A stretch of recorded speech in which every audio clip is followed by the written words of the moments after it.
ನಮಸ್ತೆ. 11/6/2024 ಮಂಗಳವಾರ ಶುಕ್ಲ ಪಕ್ಷ. ಇವತ್ತಿನ ತಿಥಿ ಮತ್ತು ನಕ್ಷತ್ರಗಳನ್ನ ನೋಡೋಣ. ಪಂಚಮಿ ತಿಥಿ ಸಂಜೆ 5:27:31 ಶುಭವಾಗಿದೆ. ಇವತ್ತಿನ ನಕ್ಷತ್ರ ಆಶ್ಲೇಷ. ಬೆಳಗ್ಗೆಯಿಂದ ಅಂದರೆ ಸೂರ್ಯೋದಯ 5:53, 5:53ರಿಂದ ರಾತ್ರಿ 11:38:40 ಅಂದರೆ 11:38:40 ಆಶ್ಲೇಷ ನಕ್ಷತ್ರ. ಅದರಲ್ಲೂ ಮಂಗಳವಾರ ಕೂಡಿ ಬಂದಿದೆ. ನಮ್ಮಲ್ಲಿ ಆಶ್ಲೇಷ ಅಂದರೆ ಎಲ್ಲರಿಗೂ ಗೊತ್ತು. ಆಶ್ಲೇಷ ಬಳಿ ಅಂತ ಎಲ್ಲ ಮಾಡುವಂಥದ್ದು ಉಂಟು. ಆಶ್ಲೇಷ ನಕ್ಷತ್ರ ಮುಗಿದ ನಂತರ ಮಕಾ ನಕ್ಷತ್ರ ಬರುತ್ತೆ. ಅಂದರೆ ರಾತ್ರಿ 11:39 ನಂತರ. ಇವತ್ತು ಬೆಳಗ್ಗೆಯಿಂದ ರಾತ್ರಿ 11:39 ಸಿದ್ಧಿಯು ಕಾರ್ಯಸಿದ್ಧಿಯೂ ಉಂಟು. ಇವತ್ತು ತಿಥಿ ಕೂಡ ಸಂಜೆ 5:28 ಆದ್ದರಿಂದಾಗಿ ಸಂಜೆಯವರೆಗೂ ಚೆನ್ನಾಗಿರುತ್ತದೆ. ಏನೊಂದು ಅಂತಂದರೆ ಮಂಗಳವಾರ ಅನ್ನೋ ಒಂದೇ ಒಂದು ವಿಷಯ. ನಮ್ಮ ಹತ್ರ ಬಂದಿರೋ ಕಸ್ಟಮರು ಕೂಡ ನಾವು ಹೇಳಿದೆ, ಕೆಲವು ಜಾತಕದಲ್ಲೆಲ್ಲ ಖಂಡಿತ ಜಾತಕ ಮಂಗಳವಾರ ಚೆನ್ನಾಗಿ ಆಗಿ ಬಂದಿದೆ, ಆದ್ದರಿಂದಾಗಿ ಖಂಡಿತವಾಗಿಯೂ ಕೆಲವರಿಗೂ ಮಂಗಳವಾರ ಆಗಿ ಬರುತ್ತೆ, ಎಲ್ಲರಿಗೂ ಅಲ್ಲ. ಆದರೂ ಅವರವರ ಅನುಭವವನ್ನು ನೀವು ನೋಡಿಕೊಳ್ಳಲೇಬೇಕು. ಇವತ್ತು ಸೂರ್ಯೋದಯ ನಾವು ಹೇಳಿದಂತೆ 5:53, ಸೂರ್ಯ ಅಸ್ತಮನ ಸಂಜೆ 6:46. ಈ ರೀತಿಯಾದ ಇವತ್ತಿನ ವಿಷಯದಲ್ಲಿ ಇವತ್ತು ರಾಶಿ 2 ರಾಶಿ, ಕರ್ಕಾಟಕ ಮತ್ತು ಸಿಂಹರಾಶಿ. ಬೆಳಗ್ಗೆ 5:53ರಿಂದ ರಾತ್ರಿ 11:39 ಕರ್ಕಾಟಕ ರಾಶಿ, ಆ ನಂತರ ಸಿಂಹರಾಶಿ. ಇವತ್ತು ನಕ್ಷತ್ರ ಪಾದಗಳನ್ನ ನೋಡೋಣ. ಒಂದು ಮಗು ಹುಟ್ಟಿದ್ರೆ ಎಷ್ಟನೇ ಪಾದ, ಯಾವ ನಕ್ಷತ್ರ, ಯಾವ ರಾಶಿ ಅಂತ ಕಂಡುಹಿಡಿಯೋಕ್ಕೆ ಇದು ಉಪಯೋಗ ಆಗುತ್ತೆ. ಬೆಳಗ್ಗೆ 5:53ರಿಂದ 10:34 ಆಶ್ಲೇಷ ನಕ್ಷತ್ರದ 2ನೇ ಪಾದ. ಆ ನಂತರ ಸಂಜೆ 5:05 ಆಶ್ಲೇಷ ನಕ್ಷತ್ರ 3ನೇ ಪಾದ. ಆ ನಂತರ ರಾತ್ರಿ 11:39 ಆಶ್ಲೇಷ ನಕ್ಷತ್ರ 4ನೇ ಪಾದ. ಇಷ್ಟಕ್ಕೆ ಆಶ್ಲೇಷ ನಕ್ಷತ್ರ ಮುಗಿತದೆ. ಅಲ್ಲಿಂದ ಮಕಾ ನಕ್ಷತ್ರ ಪ್ರಾರಂಭವಾಗುತ್ತದೆ. ಅಂದರೆ 11:39ರಿಂದ ಮಕಾ ನಕ್ಷತ್ರ ಮಾತ್ರವಲ್ಲ, ರಾಶಿಯು ಕರ್ಕಾಟಕ ರಾಶಿ ಮುಗಿದು ಅಲ್ಲಿಂದ ಸಿಂಹರಾಶಿ ಪ್ರಾರಂಭವಾಗುತ್ತದೆ. ಈ ರೀತಿಯಾದ ಇವತ್ತಿನ ದಿನದ ವಿಷಯಗಳನ್ನ ನೋಡಿದ ಮತ್ತು 100% ಒಳ್ಳೆಯದು ಅಂತ ಇವತ್ತು ಟೈಮ್ನ ನೋಡ್ಕೊಳ್ಳೋಣ. ಮಂಗಳವಾರ ಆದರೂ ಸ್ವಲ್ಪ ಪರವಾಗಿಲ್ಲ, ಬೇರೆ ತಿಥಿಗಳು ಬೇರೆ ಯೋಗಗಳೆಲ್ಲ ಚೆನ್ನಾಗಿರೋದರಿಂದ ದೋಷವಿಲ್ಲ. ಇವತ್ತು ಬೆಳಗ್ಗೆ 6:13ರಿಂದ 8:26 ಶುಭ ಸಮಯ, 10:45ರಿಂದ 11:29 ಶುಭ ಸಮಯ, ಮಧ್ಯಾಹ್ನ 1:17ರಿಂದ 3:31 ಶುಭ ಸಮಯ, ಸಂಜೆ 5:11ರಿಂದ ರಾತ್ರಿ 9 ಗಂಟೆವರೆಗೂ ಶುಭ ಸಮಯ, ರಾತ್ರಿ 10:58ರಿಂದ ಬೆಳಗ್ಗೆವರೆಗೂ ಶುಭ ಸಮಯವಾಗಿದೆ. ಇದರಲ್ಲಿ ನಾವು ನೋಡುವಂಥದ್ದು ಈಗ ಕೆಟ್ಟ ಟೈಮ್ನ ನೋಡೋಣ. ಅಂದರೆ ಈ ಸಮಯದಲ್ಲಿ ಏನೂ ಮಾಡಬಾರ್ದು ಅಂತ. ಫಸ್ಟ್ ನಾವು ನೋಡುವಂಥದ್ದು ಧನುಸು ರಾಶಿಯವರಿಗೆ 5:53ರಿಂದ ರಾತ್ರಿ 11:39 ಧನುಸು ರಾಶಿಯವರಿಗೆ ಚಂದ್ರಾಷ್ಟಮ ದೋಷವಿದೆ. ಅಂದರೆ ಇವರೆಲ್ಲ ನೂತನ ಕಾರ್ಯಗಳನ್ನು, ಅಂದರೆ ಹೊಸ ಕಾರ್ಯಗಳನ್ನು ಪ್ರಾರಂಭ ಮಾಡಬಾರದು. ಆ ಸಮಯ 5:53ರಿಂದ ರಾತ್ರಿ 11:39. ಆ ನಂತರ ಮಕರ ರಾಶಿಯವರಿಗೆ ದೋಷವಿರುತ್ತದೆ. ಹಂಗಾಗಿ ಇವತ್ತು ದಿನ ಪೂರ್ತಿ ಬೆಳಗ್ಗೆಯಿಂದ ಮೂಲ, ಪೂರ್ವಾಷಾಢ ಈ ನಕ್ಷತ್ರಗಳು ಎಲ್ಲ ಪಾದಗಳಿಗೂ, ಉತ್ತರಾಷಾಢ ನಕ್ಷತ್ರದ 1ನೇ ಪಾದದವರೆಗೂ ದೋಷ. ಇದನ್ನು ಗಮನಿಸಿ. ಈಗ ಜನರಲ್ ಆಗಿ ಪ್ರತಿಯೊಬ್ಬರಿಗೂ ಕೆಟ್ಟ ಟೈಮ್ನ ನೋಡೋಣ. ಬೆಳಗ್ಗೆ 5:53ರಿಂದ 6:11 ಮೃತ್ಯು. ಬೆಳಗ್ಗೆ ವಾಕಿಂಗ್ ಹೋಗೋರು, ಮಾರ್ಕೆಟ್ಗೆ ಗಾಡಿಯಲ್ಲಿ ಹೋಗೋರು ಸ್ವಲ್ಪ ಕೇರ್ ತಗೊಳ್ಳಿ.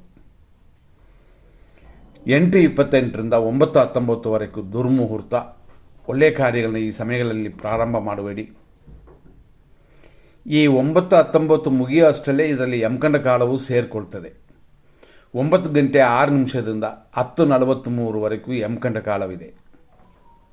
ಈ 9:06ದಿಂದ 9:19 ಇರೋದರಲ್ಲಿ ಅಧಿಕವಾದ ದೋಷ ಕೊಡುವ ಸಮಯ. ಹಾಗಾಗಿ 9:06ರಿಂದ 9:19 ಯಾವುದನ್ನು ಪ್ರಾರಂಭ ಮಾಡಬೇಡಿ. 11:31ರಿಂದ ಮಧ್ಯಾಹ್ನ 1:15 ನಕ್ಷತ್ರ ವಿಷಗಡ್ಡಿಕಾ ಕಾಲ. ಆದ್ದರಿಂದ ಆಶ್ಲೇಷ ನಕ್ಷತ್ರದವರು ಗಮನ ಕೊಡಿ. ಮಧ್ಯಾಹ್ನ 3:33ರಿಂದ ಸಂಜೆ 5:09 ರಾಹು ಕಾಲವಿದೆ. ರಾತ್ರಿ 9:02ದಿಂದ 10:55 ಮೃತ್ಯು ಇದೆ.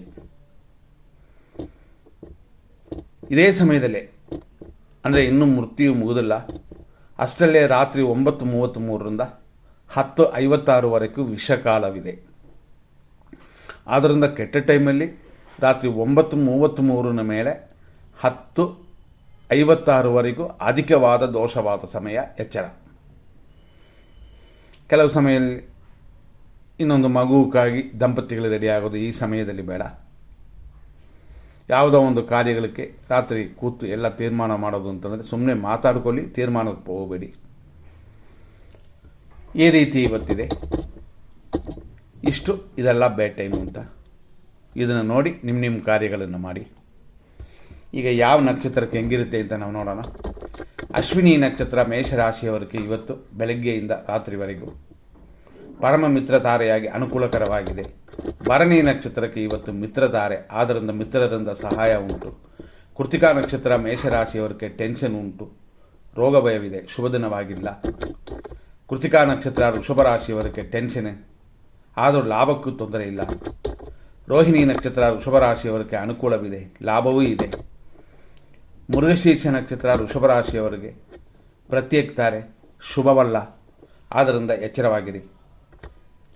ನಂತರ ನೋಡುವಂಥದ್ದು ಮೃಗಶೀರ್ಷ ನಕ್ಷತ್ರ, ಆದರೆ ಮಿಥುನ ರಾಶಿ 3 ಮತ್ತು 4ನೇ ಪಾದಗಳು ಪ್ರತ್ಯೇಕ್ತಾರೆ, ಧನಹಾನಿ, ದಿನವೇ ಶುಭವಲ್ಲ.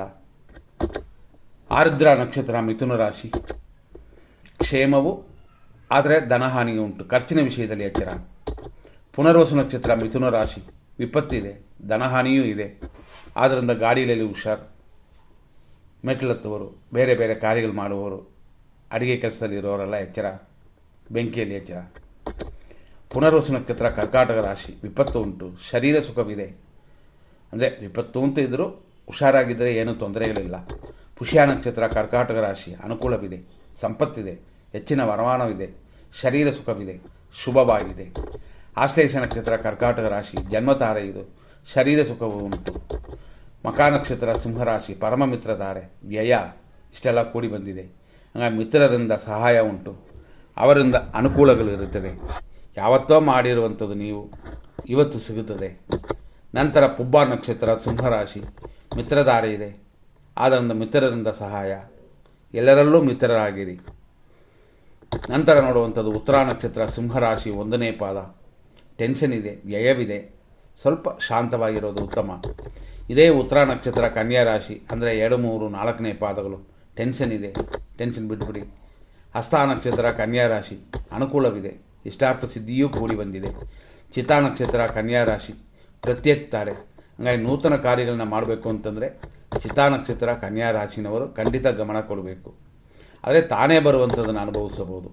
ಅದೇ ಚಿತಾ ನಕ್ಷತ್ರ ತುಲಾ ರಾಶಿಯವರಿಗೆ ಪ್ರತ್ಯೇಕ್ತಾರೆ, ಆದರೂ ಕೆಲಸ ಕಾರ್ಯಗಳಲ್ಲಿ ಅಭಿವೃದ್ಧಿ ಇದೆ. ಸ್ವಾತಿ ನಕ್ಷತ್ರ ತುಲಾರಾಶಿ ಕ್ಷೇಮವು, ಕೆಲಸ ಕಾರ್ಯಗಳ ಅಭಿವೃದ್ಧಿಯು ಖಂಡಿತವಾಗಿ ಉಂಟು. ವಿಶಾಖ ನಕ್ಷತ್ರ ತುಲಾರಾಶಿ ಖಂಡಿತ ವಿಪತ್ತು, ಏಟುಗಾಯಗಳಾಗುವ ದಿನವಿದು. ಅದೇ ಥರನೇ ವಿಶಾಖ ನಕ್ಷತ್ರ ವೃಶ್ಚಿಕ ರಾಶಿ ಕೂಡ, ಆದ್ದರಿಂದ ಗಮನ ಕೊಡಿ, ಗುರುವನ್ನು ಪೂಜೆ ಮಾಡಿಕೊಳ್ಳಿ, ಯಾಕೆಂದರೆ ವಿಶಾಖ ನಕ್ಷತ್ರ.